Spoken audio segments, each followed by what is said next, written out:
Yo, yo, yo, yo. All right. Hey. I think it's working. Welcome to Don't scream. Don't scream. We got new Marriage microphones. Monday on a Tuesday. We used to have a microphone hanging from the We have ceiling. new microphones. Well, so. we don't. We've been trying to get these to work for a while. I think We've I have had them. them. I I don't use know. them for a lot of other You might stuff. want to test mine. Huh? What's wrong? Yeah, outside. Oh. Got it? Yep. All right. They heard all that. Oh, Lord. Clippy and clippy. What's up, guys? Hello, everyone. We're so happy you are joining us today. Happy you are joining So us. excited for this week's episode. The question we are asking you is, can you survive a day in your spouse's shoes?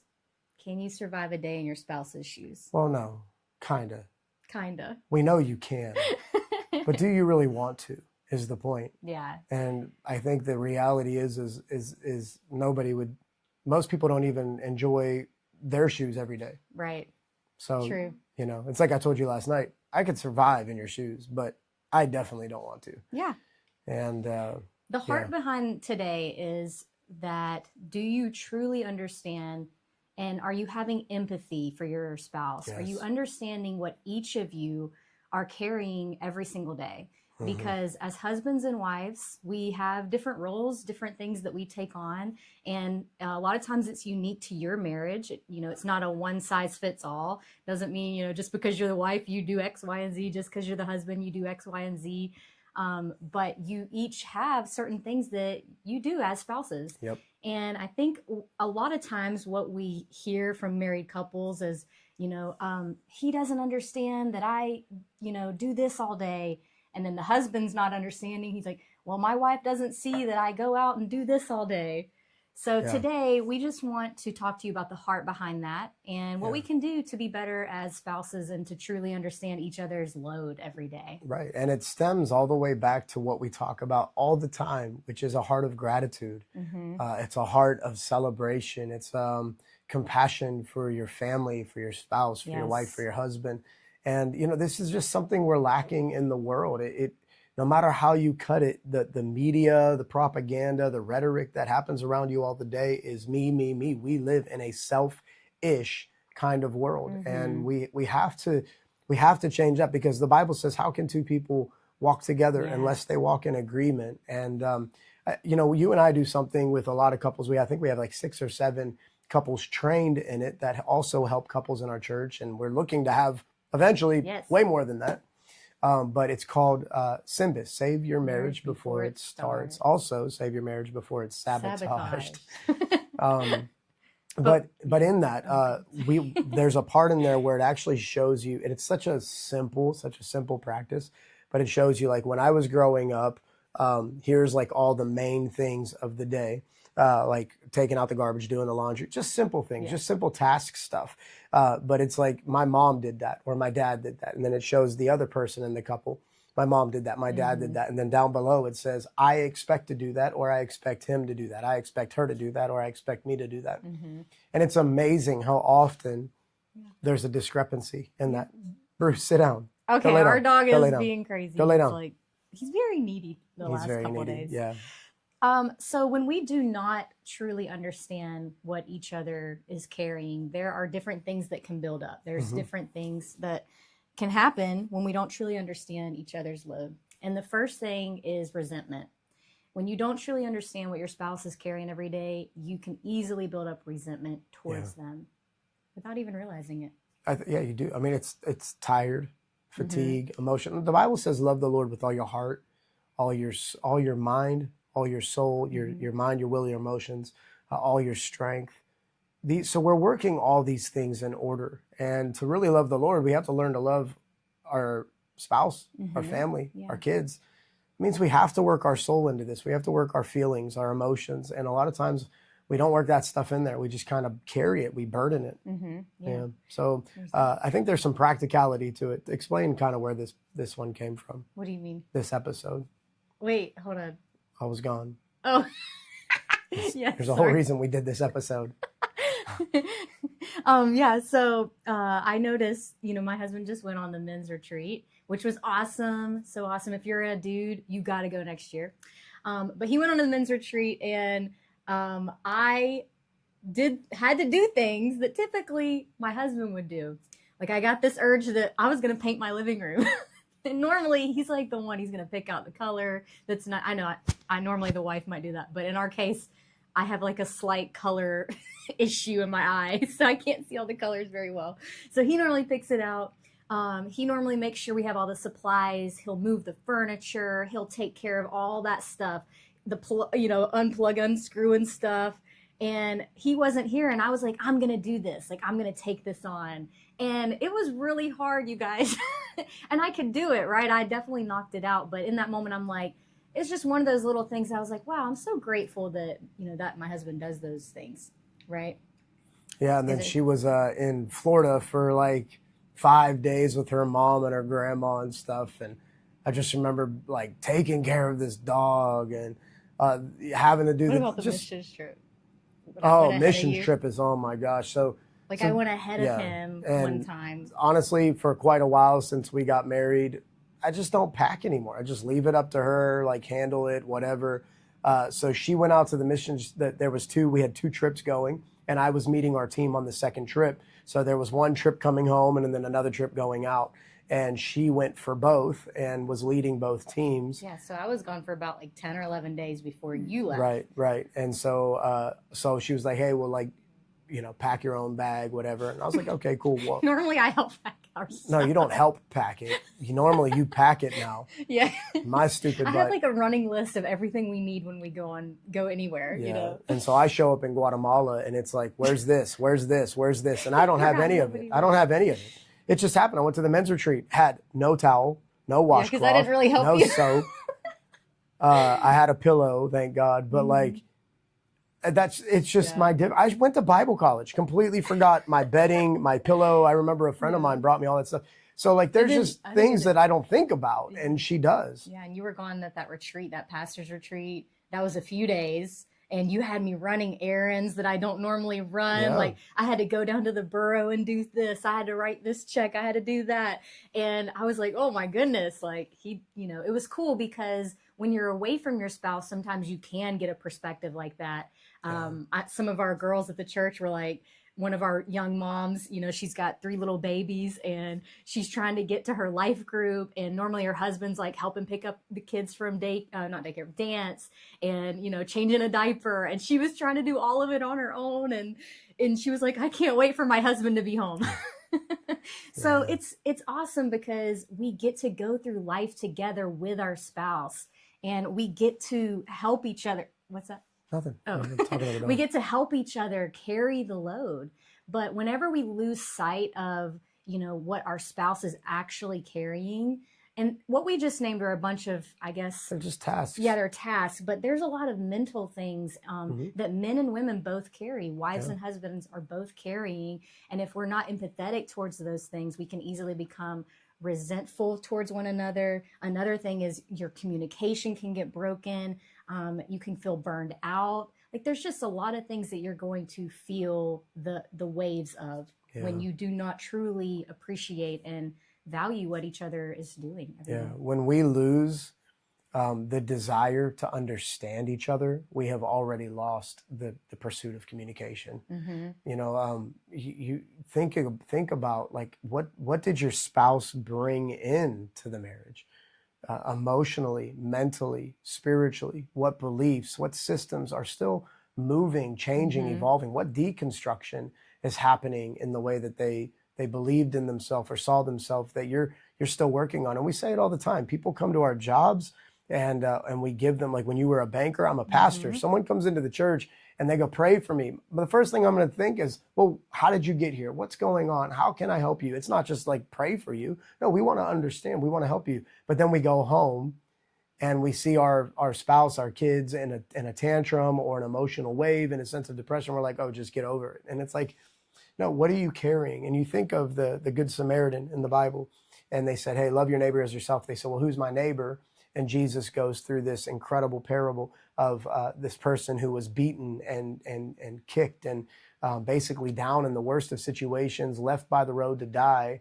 And all these other people passing by, religious leaders, priests, all this stuff.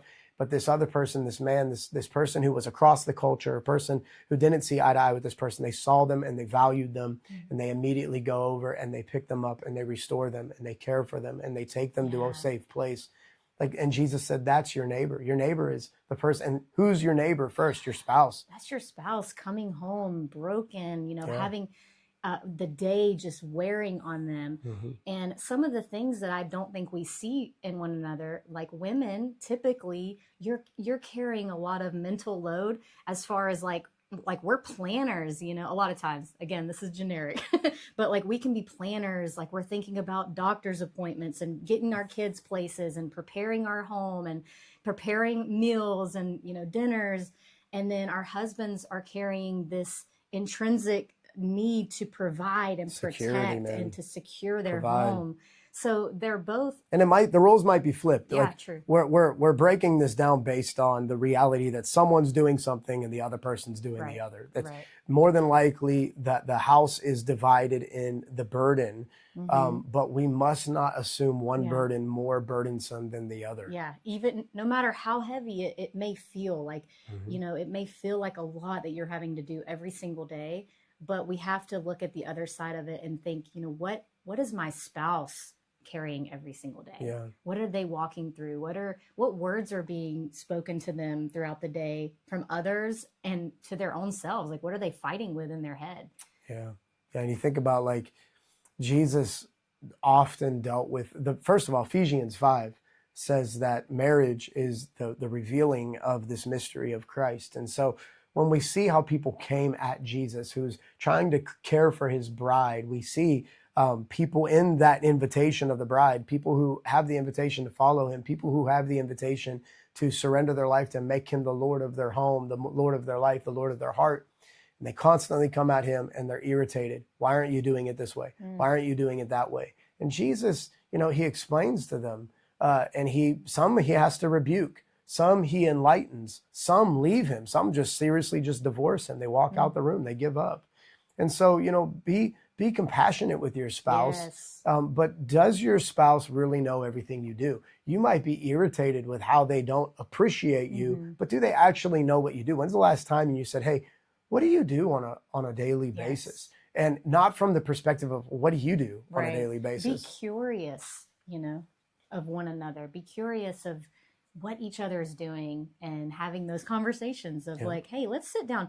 I want you to tell me everything you do. How does your day typically go? And what are you feeling in those moments? Yeah. Like yesterday, I was exhausted and then, and just slept. Honestly, I slept most of the day yesterday. It was like date night was a movie and some dinner and we just relaxed at the house. Sometimes you just got to chill. Yeah, but it's so funny because sometimes when you're trying to get that nap in, there's someone clanging and banging and throwing drawers and cabinets and slicing and dicing. And I woke up to her making all this noise, and a part of me was like irritated. It's like, hey, I'm trying to, get some Z's. Then the other side was, but she's trying to feed the family. And if you lose that compassion and that gratitude, and it really does start at compassion for your spouse, gratitude for your spouse. Outside, when you get past, or not when you get past, when you lay the foundation of gratitude and compassion and understanding, now when correction, irritation, adjustment, an argument, when that stuff comes to the level, it's now filled with a hope to grow or resolve rather than to critique or nitpick. And I think that a lot of the reasons why most of your marital disputes don't go anywhere is because they don't have a foundation of empathy and gratitude. They probably have a foundation of fatigue, frustration, lack of communication. And so, it's just funny. I love when one of us aren't in our position and there's a hole, because it really goes, you fill that hole. You fill that hole. You complete me. You're my density. You're my density. You're my density. Anyway, some people, that's from Back to the Future too. So just some scriptures. If you guys are watching this, comment, let us know you're watching, share this video. Like, subscribe, and follow. But write these scriptures in the comments. Galatians 6:2, it says, carry each other's burdens, and in this way you will fulfill the law of Christ. Philippians 2:4, says, let each of you look not only at his own interest, but also the interest of others. Yeah. So again, we're thinking, yes, with people around us, but how much more our spouse? Yeah. And then Colossians 3:12-14, clothe yourself with compassion and kindness, humility, gentleness, and patience. And over all these virtues, put on love, which binds them all together in perfect unity. Yeah. Yeah. If your spouse is doing their part, why would we try to make them feel like they're not doing enough? Yeah. Think about that. Write that down. Why, like, if your spouse is working hard, and like, why would we want them to feel like they're not doing enough? There's a difference between doing enough, a significant difference between doing enough and how we do it. Mm-hmm. So you could be like, hey man, you are really holding it down. Let's make some adjustments. Let's change where this goes. Hey babe, you're really doing a great job keeping the house together. Hey, why don't we get rid of some stuff so you don't have to do, like, we have too much stuff. Right. So, I mean, there's adjustments, there's evaluation, but you need the foundation of gratitude and compassion. Mm-hmm. Yeah. That has to be the foundation of it all. Yeah. But yeah, there are keys. Like you said a minute ago, we're going to be more curious. We're going to ask questions, be curious. And whenever you do, and you sit down and you're like, tell me about your day, listen without interrupting, listen without trying to fix it sometimes. Wow. So listen without trying to fix and trying to plan. If that's something, that you like to do. Like for me, I love to plan. Like I'm super spontaneous and we'll go with the flow, but I love to have a game plan. Yep. And so sometimes if we're talking about things, I'll start like planning out what I'm going to do. He's a fixer. He loves to fix things. So sometimes when we're talking about stuff, he's already trying to figure out how we're going to resolve the whole thing. So sometimes we just have to listen to one another and to hear each other out. Yeah. This is a question that came up from someone I know, and that they have different, things that the spouse and the husband do, but the wife is feeling like there's too much she's doing at home. How would you talk to the husband about that? And what would you do? Well, I would say if you have never gone through SYMBIS, I would tell you, we 100% endorse marriage counseling, marriage life groups. Yeah. We believe in it. Before it hit, the breakdown. Yeah, we're saying as right a now, just like you go to get the gas station, every couple of days to fill your tank. You should have some things that are sharpening. I think of the story of the kid who was cutting trees and he just was doing less and less every week. And then finally the boss is like, when's the last time you sharpened your axe? He's like, oh, never thought about that. So, sharpen your axe. So what I would do is either we encourage something called the marriage retreat. XO Marriage has a book called Marriage Retreat. SYMBIS, Save Your Marriage Before It Starts, has a very solid just questionnaire on I expect this, I expect that. There's probably a ton of resources online where you could be a marriage or a home responsibilities checklist.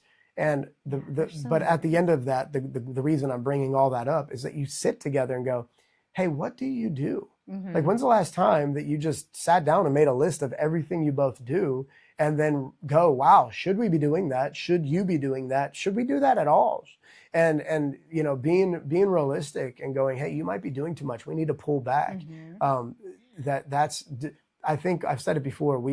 In one of my podcasts, maybe for some reason in our modern day society, we've created a badge out of busyness, and it's not honorary. Right. It's not. And I think that brings another point, is to give each other permission to rest, to chill out. Mm-hmm. I love when he does that for me. I'll be having a million things in my mind. I'm trying to prepare for different things, clean, do this, do that. And he'll just be like, hey, you need to sit down for a minute.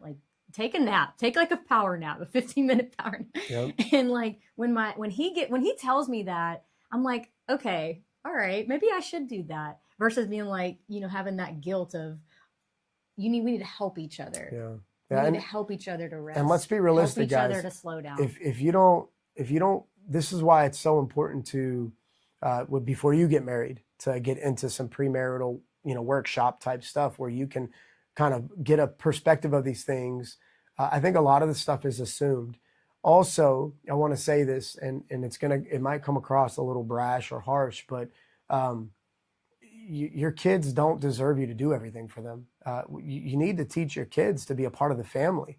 I see just a lot of families. Yeah, I mean, seriously, like you're preparing them for their future home. They're going to be adults one day. Yeah. So if the kid sees like mom does everything all day, I don't know what dad does, then they come home and they fight. Like that's behavior. The behavior tolerated is behavior trained. So they're going to see that. They're going to emulate that. So when they see mom and dad date we're so busy, but we date every week. We're so busy, but we get away every 7 weeks. We make time together. We eat together. We sit together. We talk together. We pray together. Like you're building foundations. So why say that? Because a lot of parents, for some reason, I think we are in the least enabled generation of children I've ever seen, where kids don't know how to cook for themselves. They don't know how to fend for themselves. They don't know how to take out the garbage. They don't know how to do the dishes. Like, give your kids responsibilities. It's important for them to be a part of the household dynamic. At Generations House of Worship, at our church, we teach people to be a part of the team, not because they have to. And we're not going to force anybody. Everything will get done. But like, how beautiful it is to sit at the table and eat, but how much more beautiful it is to set the table. And I believe that building a true family dynamic is everybody knows how to set the table, and everybody has. I remember my mom being like, who wants to put the silver out? Who wants to put the plates out? It made us feel ownership. Now, granted, I was born in the 80s, in 1981. And so I was cooking for myself by the time I needed to stand on a stool. I still probably do, but I needed to stand on a stool, and I would make eggs for myself when I was 6 or 7 years old. Oh, 6 or 7 years old. I was frying my own eggs. My mom taught us how to be responsible and how to have ownership. I had my first job by the time I was 15. I had keys to a building at 15 and opened the building, ran the register, did the sales, and I locked it down. I did the end of the day. Your kids can do it. You can do that stuff, right? Yeah. And so if you're burdened that there's too much to do, I would find it safe that either you're doing too much, you're not delegating and empowering or training, or you're not doing as much as you think, but you're not celebrating everything that's getting done without you. So these are just important things to see. Absolutely. So this week we want to encourage you, like the challenge this week is to truly see from your spouse's perspective, to have compassion on them, to ask them good questions. Yep. Yeah. Oh, I thought you were closing. Oh, I guess we are closing.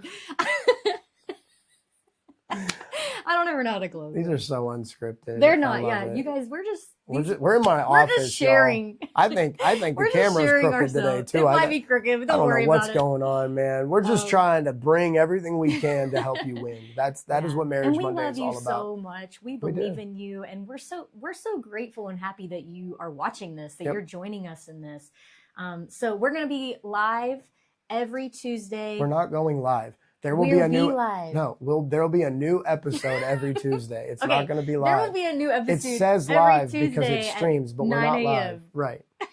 Well, yes, every Tuesday. There will be a new episode every Tuesday.